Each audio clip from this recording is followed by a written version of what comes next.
SeaWorld hosts some of the greatest roller coasters within their parks. I was excited to finally visit the SeaWorld park in Texas. I'd heard great things about the park and anticipated a visit for years. On my trip, a lot of the roller coasters were down, but even with most of the ride closures, I'll be sharing my thoughts on the park, and I'll compare it to the other SeaWorld parks. My number one priority was getting a ride on Steel Eel. I had heard amazing things about the ride. Although the ride was running one train operations the whole day, I decided to wait it out on a front row ride. I was only able to get the one morning ride because of this. I knew I was missing out by not getting the back row ride, but the front row still offered some amazing floater airtime on those camelbacks. I still think this ride has some of the best floater air out there, comparable to a B&M Hyper. However, the back row I heard is quite the opposite, ejecting riders back into their seats violently on the valleys.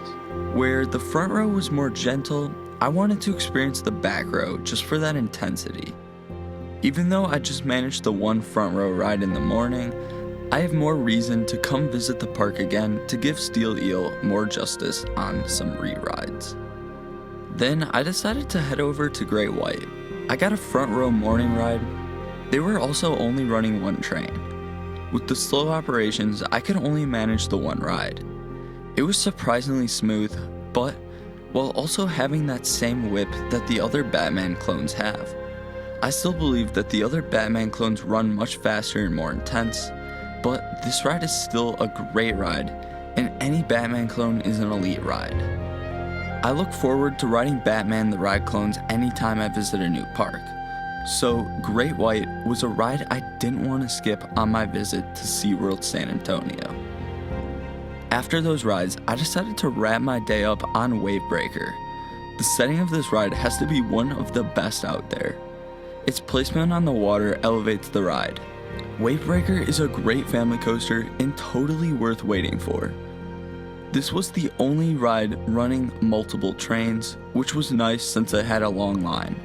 I took the front row and was pleasantly surprised.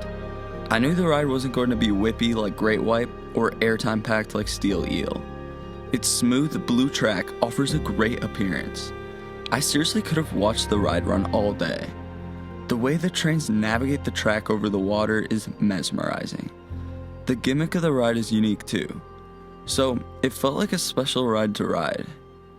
Wavebreaker is not a ride to skip when visiting SeaWorld San Antonio.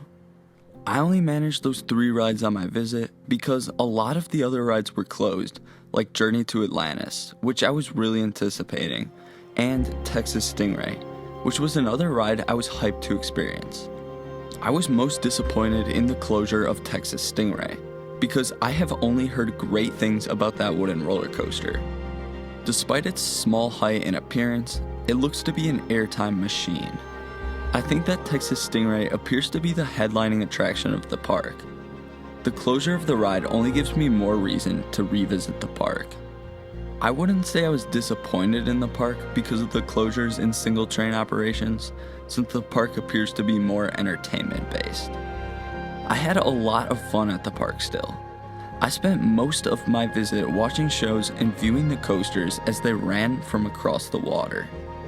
SeaWorld San Antonio is a surprisingly beautiful park. If you're visiting for only the roller coasters, you may be disappointed in your visit.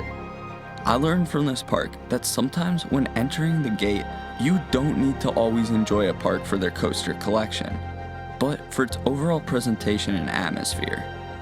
Let me know your thoughts of this SeaWorld park in the comments below. Thank you so much for watching.